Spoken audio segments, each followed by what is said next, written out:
49 años, o sea, una semana. Si una semana cada día es un año, y si la semana tiene 7 años, entonces son 7 por 7, 49 años que duró la reconstrucción de Jerusalén, del templo y todo lo demás. Únicamente hay muchos decretos que se hicieron en aquella época por diferentes reyes. Pero el único decreto que nosotros consideramos y entendemos que es uno de los decretos que están más acertados es el decreto de Artajerjes, este rey que mandó a Nehemías a que reconstruyera la ciudad. Comenzó por los muros, ¿se acuerdan? Nehemías. Léanse cuando tengan un tiempecito el libro de Nehemías. Es un libro extraordinario. Cuando yo lo leí, yo me llené de tanta emoción, porque cada cosa que dice ese libro tiene tanta revelación, porque también la podemos utilizar en nuestros tiempos, en estos tiempos en que estamos pasando, que son tiempos proféticos, son tiempos finales, tiempos en el cual Dios está hablando. Y qué interesante de esta profecía, que todos los tiempos se han cumplido al pie de la letra.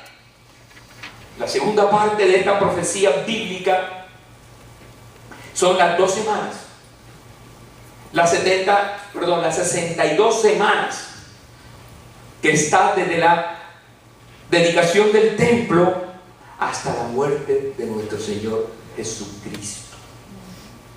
Han transcurrido en esas 62 semanas, que si las multiplicas por 7, han transcurrido, ¿cuánto? 434 años. 62 por 7, ¿lo ven ahí? 62 por 7. Yo quiero que ustedes se lleven clarito esta información para que puedan entender perfectamente los tiempos en que estamos viviendo, porque son tiempos importantes que el pueblo debe estar apercibido. El pueblo debe estar entendido de los tiempos para que no caiga en tantas locuras y herejías que están sucediendo en este momento histórico de la vida. Han pasado 434 más 49, un total de 483 años. 483 años hasta la crucifixión de nuestro Señor, hasta la entrada triunfal de Jesús a Jerusalén. Fue algo histórico, fue algo tremendo, porque es que la profecía habla hasta que la muerte del Mesías, hasta la llegada del Mesías, y así mismo se cumplió esta profecía al pie de la letra. Y qué interesante, ustedes se preguntarán, ¿qué está pasando ahora? Es el tiempo de los gentiles. Han transcurrido de la muerte de Jesús 2000 años y no ha pasado una semana más. Y ustedes preguntarán, ¿qué pasó?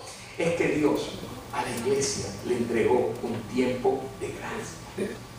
Es el tiempo de la gracia. Es el tiempo en el cual estamos viviendo, el tiempo de la iglesia, el tiempo en que el Espíritu Santo de Dios te está hablando a ti, me está hablando a mí, para que podamos percibir los tiempos y podamos arrepentirnos, podamos llevar el Evangelio a otras personas que necesitan que tú se los lleves, pero una palabra correcta, una palabra exacta. Pero ha pasado todo este tiempo de gracia y hace falta, si ustedes ven, si son buenos matemáticos, no sé aquí si los hay, pero si ustedes sustraen de 490, 483, ¿cuántos días quedan? 7 días. 7 días son 7 años. Que está hablando la palabra de Dios que falta una semana. La semana de la gran tribulación. Es la semana que está esperando el mundo, mas tú no y yo, porque nosotros tenemos que irnos. Por regla, tenemos que irnos en el momento de la gran tribulación. Les he explicado en varias oportunidades que hay varias posiciones teológicas en el cual hablan que será durante, hablan que será después, pero yo soy la novia escogida. Amén. Tú eres la novia escogida del Rey para estar en las bodas del Cordero en el momento exacto que Dios quiere hacer para ti y para mí. Amén. Y podamos regresar victoriosos en el momento que tenemos que echar al desolador, porque hoy estamos hablando y vamos a hablar de la abominación desoladora. Esa palabra tal vez algunos no la han oído, no la entenderán, pero hoy la van a entender, porque esos tiempos están llegando. Pero qué interesante que la iglesia no va a pasar por ese tiempo, porque la iglesia será arrebatada. Amén. En un abrir y cerrar de ojos, dice el Señor Jesús en su predicación, que como un abrir y cerrar de ojos, la iglesia será arrebatada y llevada a los cielos, a las bodas del Cordero, porque dice la palabra de Dios que hay algo que está deteniendo que no se dé esta última semana. Hay algo que está aguantando que no se dé. Y es que nosotros somos templo del Espíritu Santo de Dios. Tú y yo que somos la iglesia que está aguantando en este momento que no se dé la venida del anticristo, porque la palabra dice que el anticristo vendrá después de la apostasía.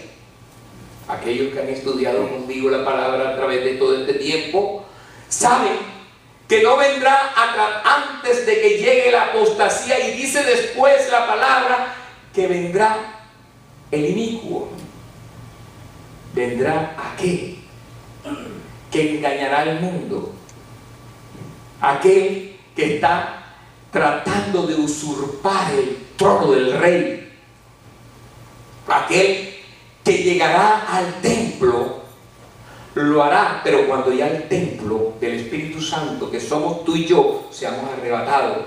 Porque el templo que ellos quieren construir los judíos en los últimos tiempos será un templo físico, pero ya Dios dejó un templo espiritual para ti y para mí. Qué interesante, ¿verdad?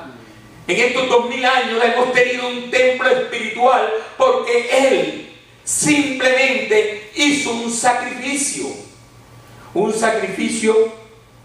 para que tú y yo fuéramos salvos de toda esta historia de la gran tribulación que va a venir. Por eso es nuestro afán como iglesia de coger a cada persona, a cada vecino, a cada familiar, de decirle: ven y aprende porque los tiempos están llegando. Ven y aprende un poco para que no seas engañado, hijo. Pero dicen: es que el pastor es intenso, es que aquella es intensa, es que aquella es una fanática, es que aquel... Por favor, simplemente queremos hacerte y que se hagan aquellos también a la salvación de ese hombre que dio la vida por ti y por mí en la cruz del Calvario, en el cumplimiento de las 62 semanas. ¡Wow! Marca un antes y un después ese cumplimiento. Y todavía dicen por ahí que Jesús no es cualquiera, que es un profeta más, que es aquí y allá. No, es un hombre grande, un hombre que marca la historia, un hombre que a partir de él hay un antes y un después. Porque dice la palabra que en las 62 semanas se quitará la vida al Mesías. Ahí cumplen las 62 semanas. Y eso se cumplió, mi hermano querido, al pie de la letra. Grábatelo, al pie de la letra. Y si se ha cumplido esto al pie de la letra, ¿por qué no se va a cumplir al pie de la letra lo que hace falta por venir? ¿Es que Dios se equivoca? Créeme que esta profecía fue dada al profeta Daniel en un momento histórico de su vida. Fue dada cuando No importa. Fue dada cuando un micrófono nuevo. Fue dada esa profecía en un momento en que él estaba ayunando. Estaba en un ayuno prolongado. Cuando tú quieres algo que Dios te entregue, métete en ayuno, métete en oración, no para doblarle el brazo al Señor por lo que tú quieres, es doblarle, ¿sabes qué? En alabanza y adoración al Rey, que tú tienes un corazón para Él. Entonces Él no tiene otra cosa que complacerte a ti, que entregarte lo que tiene para ti. Pero dice también la palabra que el pueblo de un príncipe que ha de venir destruirá la ciudad y el santuario. ¡Qué tremendo! Que Jesús, 40 años antes, en su última predicación en este mundo, fue al templo, se llenó de ira cuando vio que el templo lo estaban utilizando para otras cosas y no para la palabra de Dios. Cogió un látigo y sacó a todos aquellos que estaban haciendo negocios en el templo, como hoy día está sucediendo en estos últimos tiempos, en el cual los templos están usados para negocios, en el cual los templos están usados para negocios personales o familiares y no para buscar la palabra del Rey, no para enseñar, para que entiendan que en estos tiempos habrán falsos profetas, falsos maestros, falsos que se levantarán, inclusive falsos anticristos, falsos anticristos, que vendrán a tratar de cambiar la palabra de Dios. Son tiempos fuertes en los que estamos. Y por último, el punto 3 dice: después con la muchedumbre de abominaciones vendrá el desolador. ¿Quién es el desolador? El desolador es el anticristo, ese hombre que saldrá de las naciones. Ahorita le explicaré esto. Hasta que venga la consumación y, o sea, lo que hará en el templo y lo que está determinado se determinará sobre el desolador, sobre él, porque ya él tiene un destino puesto por el Señor, y el destino es el lago del fuego. Amén. Desolador, lago del fuego tendrá, porque es que la palabra no se equivoca, mi hermano, y en estas 70 semanas de Daniel no se ha equivocado ni un céntimo. Está simplemente aguantada la última semana, porque Dios, en su infinita misericordia, el Rey de Reyes, quiere que llevemos el Evangelio a toda la faz de la tierra, que llevemos el Evangelio a todo lugar, a toda nación, y predicar el Evangelio a las naciones. No estoy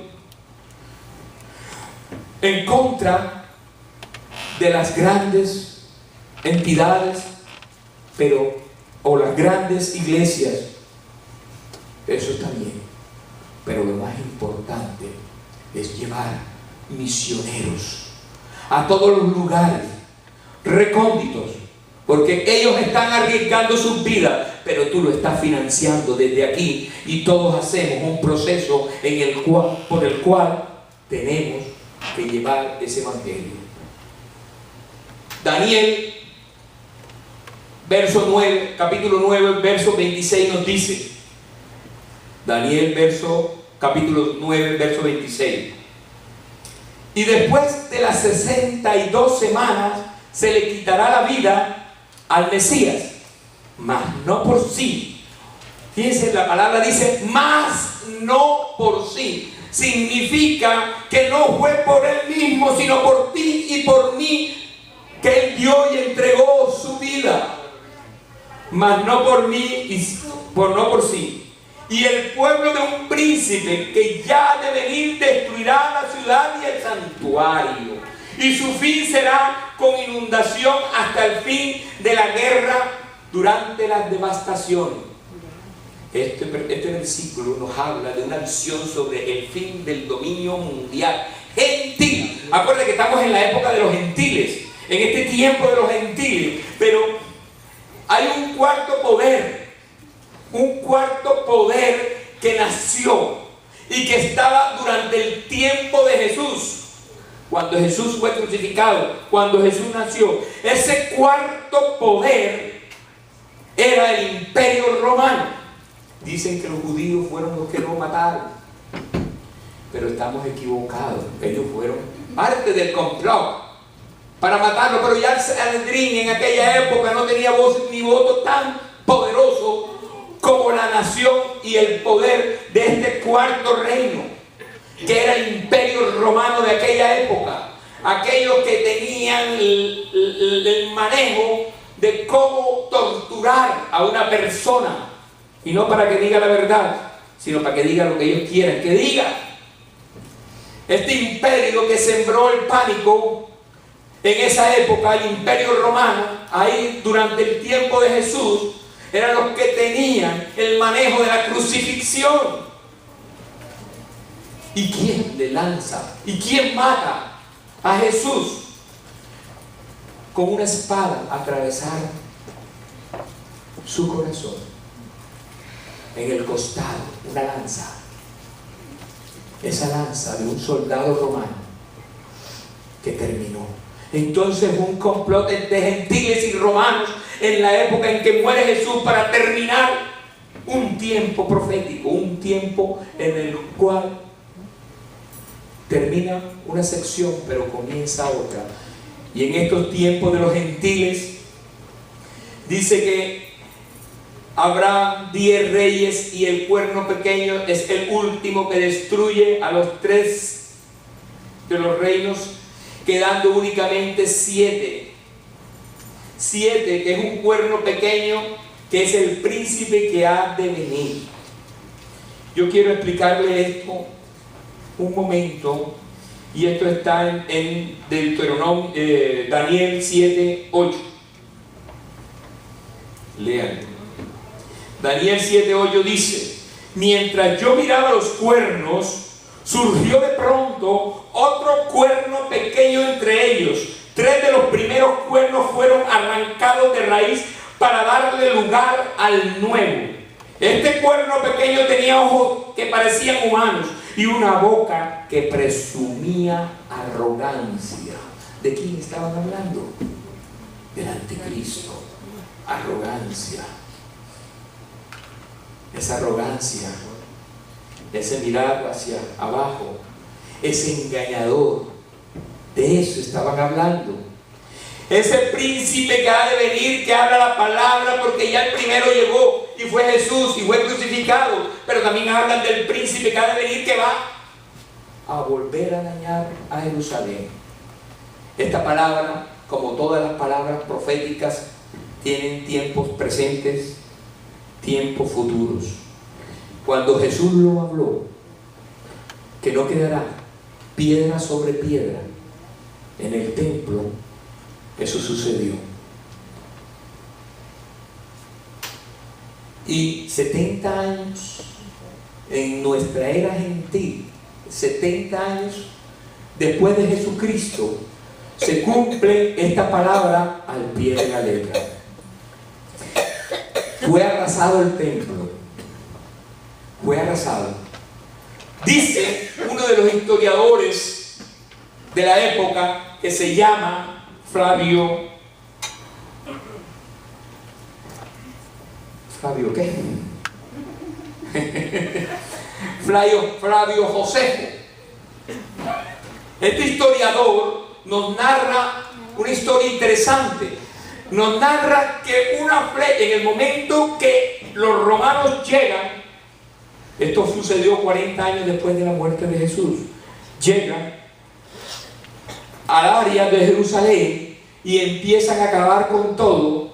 Dice el historiador que una flecha lanzada cogió en el rumbo contrario, o sea, por alguna razón cambia la flecha, entra por una ventana y las cortinas del templo comenzaron a incendiarse, creando un incendio devastador. un incendio tan poderoso que hasta las columnas que estaban enchapadas, hasta el piso de oro que estaba enchapado en oro, comenzó a consumirse. Dice el historiador que los romanos, con ese afán de avaricia, agarraron todo, piedra y todo, y se llevaron del templo todo, cumpliéndose la palabra de Jesús, que no quedará piedra sobre piedra en el templo. O sea que la palabra se cumplió 70 años de nuestra era. Pero como la palabra es profética también, y que el que entra a Jerusalén con todo el ejército se llama Tito. Tito es un general, un comandante en jefe del gobierno romano. Él no es un príncipe. Sin embargo, él entra y comienzan a destruir la ciudad, comienzan a acabar con todo. Tito, el general Tito. Aquí no se está cumpliendo la palabra, porque no fue el príncipe, aunque no es el príncipe el que acabará, sino que la palabra, cuando Jesús la hablaba en tiempos proféticos, en tiempos que sucedieron después de su muerte inmediata a los 70 años, o sea, 40 años después de su muerte. Pero también está hablando de otro templo cuando se vaya a la iglesia. Ahora mismo el templo, como les explicaba ahorita, es espiritual. Es el templo, tú y yo somos el templo. Pero cuando se vaya a la iglesia, habrá que edificar físicamente, porque cuando ya la iglesia no está, el tiempo de los gentiles se acabó. Entonces comienza nuevamente a entrar en la historia los judíos. Nuevamente entran a la historia los judíos. En esta historia en el cual estos 144.000 que hablan de la palabra, que serán para toda el área, a evangelizar, a entender, a hacerle entender a la gente lo equivocado que estaban. Ellos van a querer entonces edificar el templo físico que todo el mundo está hablando. Quiero decirles que ya ellos han preparado la escena. Ya ellos ya tienen toda la indumentaria para hacer el ritual que antes se hacía en el Antiguo Testamento de holocausto al Señor. Ya tienen, dicen que ese con que fueron escritas las palabras, esa tinta era una tinta de un animal del mar que se desapareció casi por 2000 años y que en estos tiempos ya apareció. Qué tremendo, ¿verdad? Que van a hacer un sacrificio de un becerro, pero que sea bermejo, color rojizo, que no existía por casi 2000 años y algo, pero ya también apareció. O sea, todo está dado a nivel profético, todo está dado a nivel de la palabra, todo se está dando para ellos construir su templo, ¿verdad? Y hacer holocausto. El problema que tienen estas personas es que donde quieren construir el templo, hay otro templo. Y es un templo en que se alaba a Alá. Y quiero decirles algo hoy, y lo afirmo. El Alá de ellos no es nuestro Dios. Porque el Alá de ellos hace matanza, venganza. Ese es el Alá que tienen en su corazón. Muerte, destrucción. Ese es el Alá que ustedes ven y lo dicen, aunque son fundamentalistas, fuertes. Ese Alá que corta cabezas. Ese no es mi Dios. Es completamente diferente. Pero hay un don. Cuando usted ve en la ciudad de Jerusalén, lo que sale, y qué tremendo Satanás, lo que sale es el don. Grande, dorado en la parte de arriba, brillante. Eso es lo que sale. Porque el enemigo es un imitador. Donde estaba el templo de Salomón, donde se edificó este Edom. Y ahí donde los judíos ahora, en estos tiempos, que no tienen aunque tienen muchos lugares de predicación, ellos quieren nuevamente, ahí en el lugar, ahí en el sitio donde se edificó, venir a adorar al Rey de Reyes, Señor de Señores. Ellos quieren adorar a su Dios, pero únicamente les quedó el muro de los lamentos. Por eso cuando llegan al muro de los lamentos, ese libro de lamentaciones lo cogen y lo leen completo. Ellos lloran ahí porque están pidiendo porque se haga nuevamente lo que quedó de ese templo, lo que quedó de ese lugar. Entonces en estos tiempos habrá que destruir uno para plantar otro, y eso crearía en la tierra una devastación de una guerra religiosa impresionante. Pero tú y yo no estaremos, porque cuando Jesús murió dijo unas palabras interesantes, pero antes de morir, en esas profecías, en esas caminar por todas las áreas de Galilea, de Samaria, él llega y encuentra una mujer samaritana y le dice a esta mujer: ¿sabes qué? Yo soy el pan de vida. Esa agua que estás tomando otra vez te va a dar sed, pero yo soy el que no se agota. Él le dijo a esta mujer también que ya no habrá ni en donde ellos adoran o donde ellos creen que será el centro de adoración, el monte Isger, algo así, no sé si lo pronuncio bien, o en Jerusalén, como sienten los judíos. Los judíos necesitan un lugar, ahora tienen el muro de los lamentos, pero necesitan edificar nuevamente ese templo de Dios, templo físico. Pero todo este tiempo, cuando Jesús murió, dijo unas palabras interesantes, pero que también cuando las cortinas cayeron, se rompió el rasgo, se rasgó las cortinas y ya no había sino la comunicación de la adoración con Él, tú y Él. No necesitabas sacerdote, no necesitabas un lugar. Ahora la adoración era tú directamente con Él. Eras tú el templo del Espíritu Santo de Dios. Interesante, ¿verdad? En este tiempo, después de la muerte de Jesús, tú puedes comunicarte con el Rey directamente. Tú puedes hablar con Él. Tú puedes adorarlo a Él. Y Él te va a oír, porque tú eres templo del Espíritu Santo de Dios. No necesitas ir hasta como hacen los judíos, que tenían que ir 3 veces al año allá a estar en el templo, o como que las mezquitas son los lugares. No. O ahora eres tú el templo del Espíritu Santo de Dios, porque dice la palabra que donde hay 2 o 3 unidos en su nombre, ahí está. Ahí estoy yo. Qué lindo, ¿verdad? Por eso en últimos tiempos, en tiempos de la gran tribulación, surgirá ese pacto con ese príncipe, con ese cuerno pequeño que habla la palabra. Ese pacto con el anticristo.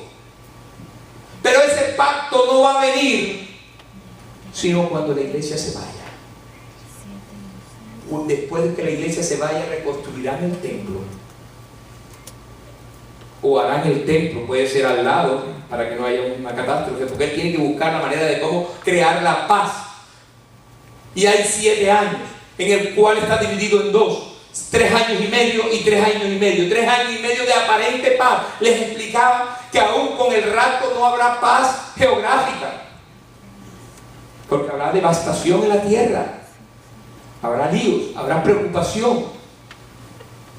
Pero Él traerá políticamente una paz, porque será un engañador. Se refiere al gobernante mundial que viene al comienzo de los últimos años, cuya cuna será la Unión Europea o el nuevo Imperio Romano. Él hará un pacto con Israel por un periodo de 7 años cumpliéndose la palabra. Tú dirás, ¿por qué la Unión Europea? Porque es el renacimiento del antiguo imperio romano. Roma queda dentro de la Unión Europea. Y la palabra dice que es un romano. En la mitad de la semana hay una forzada. ¿Qué dice ahí? Pásame al punto número 2.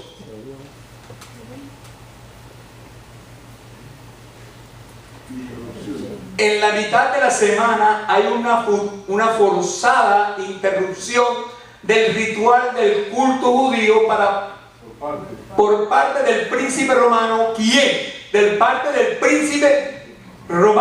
quien introduce abominaciones que dejan el santuario en desolación. Porque él engaña al pueblo en estos primeros 3 años y medio, o la primera parte de la semana, comienza a engañar al pueblo, comienza a darle de lo que le gusta. Por eso cuando vamos a la iglesia, nos gusta las iglesias que nos hablen de lo que a nosotros nos gusta, y eso aplaudimos y nos sentimos felices y ¡wow! ¡Qué tremenda predicación! Pero cuando nos hablan y nos exhortan en la palabra, entonces no es una buena predicación. Entonces, espérate, son religiosos. Eso es lo que es. Entonces a él, el anticristo, en estos 3 años y medio, cogerá la palabra, cogerá y engañará a todo el que se le atraviese, inclusive al pueblo judío, para poder lograr lo que quiere, inclusive hacerles el templo. Él salomónicamente va a buscar la forma, digo salomónico por ser inteligente, porque será un hombre muy inteligente, para poder lograr hacer ese templo, que los islámicos no se pongan rabiosos, ni los judíos tampoco. Entonces dice que hará el pacto con muchos. La palabra dice que hará el pacto con muchos. Y qué interesante que ya se están haciendo pactos. Él, supuestamente, hará la división en Jerusalén. Ya se creó el Estado judío. 1948, cumpliéndose parte de una profecía. Pero ahora quieren crear el Estado Islámico. ¿Cómo va a ser el Estado Islámico y el Estado judío en una sola ciudad, en Jerusalén? Habrá una división. ¿Qué harán con el templo? ¿Qué harán lo que van a hacer con el templo nuevo o con el domo? Yo creo que tendrán que hacerlo al lado, en el patio del antiguo templo. Lo pondrán, ¿verdad? Porque las comunicaciones habrán. De alguna manera inventará él. Pero lo que sé es que los tiempos están llegando, mi hermano querido. Y tú y yo tenemos que oírle al Rey de Reyes, a Jesús de Nazaret, cuando en Mateo 24, 15 al 21 nos dijo unas palabras proféticas profundas que dicen así: por tanto, cuando veáis en el lugar santo la abominación desoladora de que habló el profeta Daniel, el que lea atienda. Entonces los que estén en Judea huyan a los montes, el que esté en la azotea no descienda para tomar algo de su casa, y el que esté en el campo no vuelva atrás para tomar su capa. Mas hay de las que estén encintas y de las que creían en aquellos días. Y las que críen en aquellos días. Orad pues que vuestra huida no sea en invierno ni en día de reposo, porque habrá entonces gran tribulación, cual no la ha habido desde el principio del mundo hasta ahora, ni la habrá. Importante, ¿verdad? O sea, aquí está hablando de la abominación desoladora, no de la de Antíoco, que pasó 168 antes de Cristo. No es la de 70 años después de nuestra era, después de la muerte de Jesucristo. Aquí se está hablando de un futuro profético para el reino de Jerusalén. Veamos qué dice 2 de Tesalonicenses 3:4. Nadie se engañe en ninguna manera, porque no vendrá sin que antes venga la apostasía y se manifieste el hombre de pecado. Perdón. No vendrá. No vendrá. ¿Quién no vendrá? Sí. Y se manifieste el hombre de pecado, el hijo de perdición. ¿Quién es el hombre de pecado? ¿Quién es el hijo de perdición? No vendrá hasta que se manifieste este varón. Entonces, lo rico de todo esto es que si tú has sido fiel con mi rey, si tú has entendido los tiempos que has vivido, si tú sabes que si haces cosas malas no entrarás al reino de los cielos, la palabra es clara. Por eso desolación es todo esto que está pasando en el mundo. Cómo están profanando el templo. No estoy, y quiero decirles, no estoy contra los homosexuales. Estoy con lo que hacen. Porque el pecado, Dios lo echa a un lado. Ellos los ama a Dios como Dios nos ama a nosotros. Pero el santuario no se puede profanar. Eso es desolación. Esa es abominación. Lo que está pasando. Pero es que tiene que suceder en estos tiempos para que se cumpla la palabra de la apostasía. Para que se dé también el rapto de la iglesia. Y para que se dé este futuro, que es un preámbulo de la venida de nuestro Señor Jesucristo aquí en la tierra. 3. Al mismo tiempo se inicia la persecución de los judíos. Daniel 9:27 dice que en medio de los 7 años se quebrantará el pacto, detendrá los sacrificios ofrecidos y se convertirá en su perseguidor, de los judíos. Y 4 y último, el fin de la semana 70 trae juicio sobre el desolador y trae justicia perdurable. Bendiciones del reino mesiánico. Veamos qué dice Daniel 9:24 para terminar. 70 semanas están determinadas sobre tu pueblo y sobre tu santa ciudad, para terminar la prevaricación y poner fin al pecado y expiar la iniquidad, para traer la justicia perdurable y sellar la visión y la profecía y ungir al santo de los santos. Luego, después de esto, que este hombre será sacado, es que habrá terremotos, habrá problemas grandes en la tierra y vendrá la ira del Señor, una ira fuerte, que habla Isaías 13, 9, 11. Yo quiero que ustedes lean con detenimiento esta parte, porque esto es el preámbulo ya de la venida del Señor. Estamos en la tribulación, en este momento histórico de la predicación. No es que tú y yo estaremos.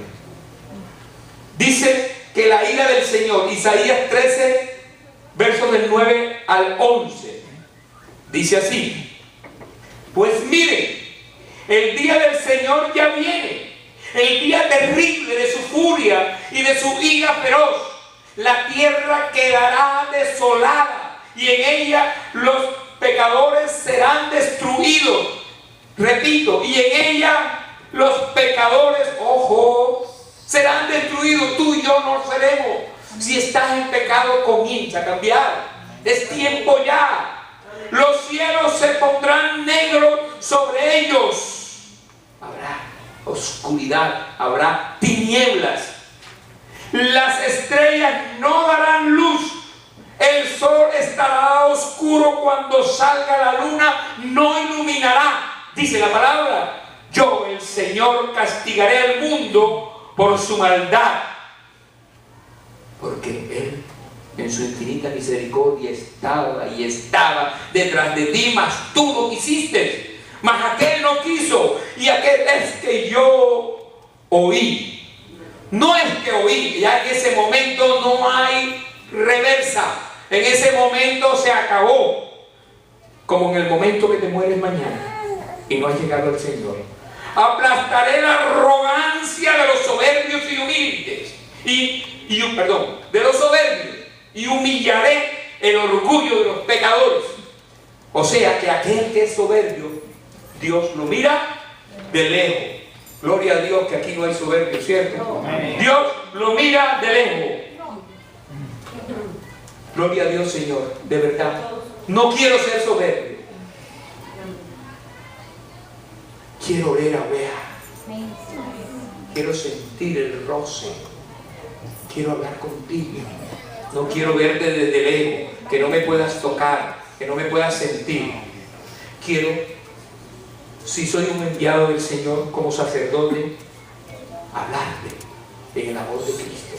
Sentir tu aflicción, tu problema, sentir lo que tú sufres, para yo sufrir contigo, orar contigo y ver la gracia de Dios cuando se cumple. Y si estás en una enfermedad, sales de la enfermedad por la gracia y el favor y la misericordia de Dios.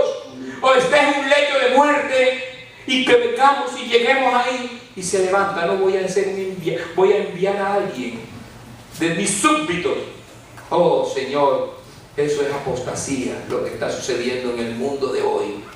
Ojo, ojo, porque Dios está buscando una iglesia pura y sin mancha. Amén. Con hombres y varones de Dios que dicen ser pastores, pero huelen a oveja. No el que no huele a oveja. Dice Isaías 24:21. En aquel día el Señor castigará a los dioses de los cielos y a los soberbios gobernantes de las naciones de la tierra, porque se apartaron de Dios. Les hablaba los otros días que aquí, en este país que nació cristiano, que su fundamento fue Cristo, que su fundamento en el primer presidente de la nación, que fue George Washington, que hablan y que hablen, no importa. El hombre fue usado por Dios en el momento en que dio un discurso y dijo que la sonrisa del Señor estaba con este país. Amén. Pero el país apostató. Este país ha apostatado por buscar otras religiones, como hizo Salomón en su tiempo, y tuvo problemas, porque al final de los tiempos, aunque fue un hombre sabio, su hijo dividió el reino en dos. Su hijo dividió el reino en Dios. Pongámonos en pie. Y por último, puede pasar la alabanza, que yo quiero sentarme aquí como si estuviéramos en casa, en el hogar del rey. Dice Jeremías 37, en toda la historia nunca ha habido un tiempo de terror como este. Será un tiempo de angustia para mi pueblo de Israel, pero al final seremos salvos, para la gloria y honra de nuestro Padre Celestial. Démosle un abrazo al Rey de Reyes, al Señor de Señores, a ese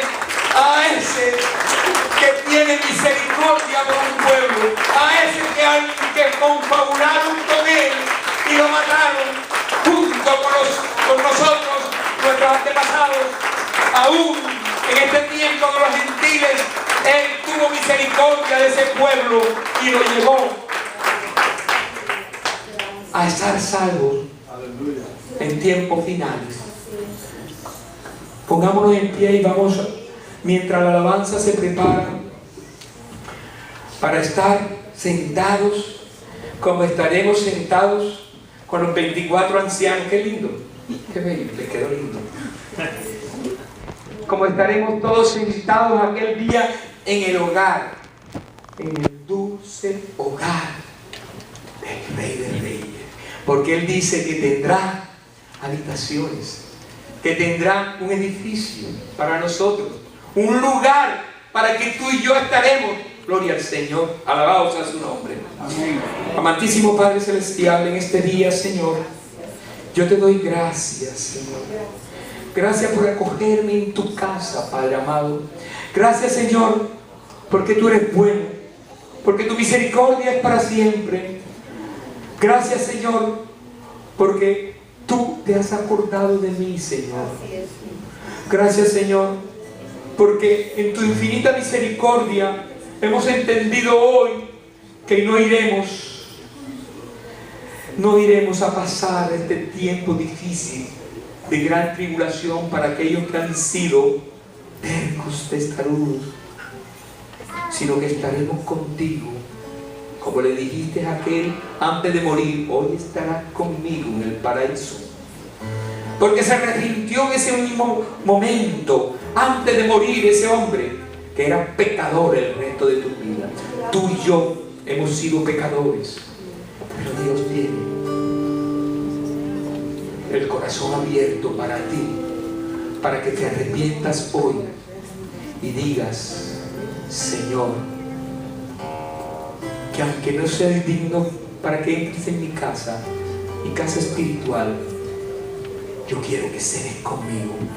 Yo quiero que estés conmigo. Yo quiero, Señor, nunca apartarme de ti. Yo quiero estar sentado, Señor. Yo quiero estar sentado, Padre amado. Quiero estar sentado en el hogar, en el dulce hogar, donde tú reinas, donde tú estás, donde tú, Señor, nos hablas, donde tú, Señor, nos muestras nuestro destino, porque tus pensamientos son de bien y no de mal, dice la palabra. Gracias, Señor Jesús. Gracias, Padre.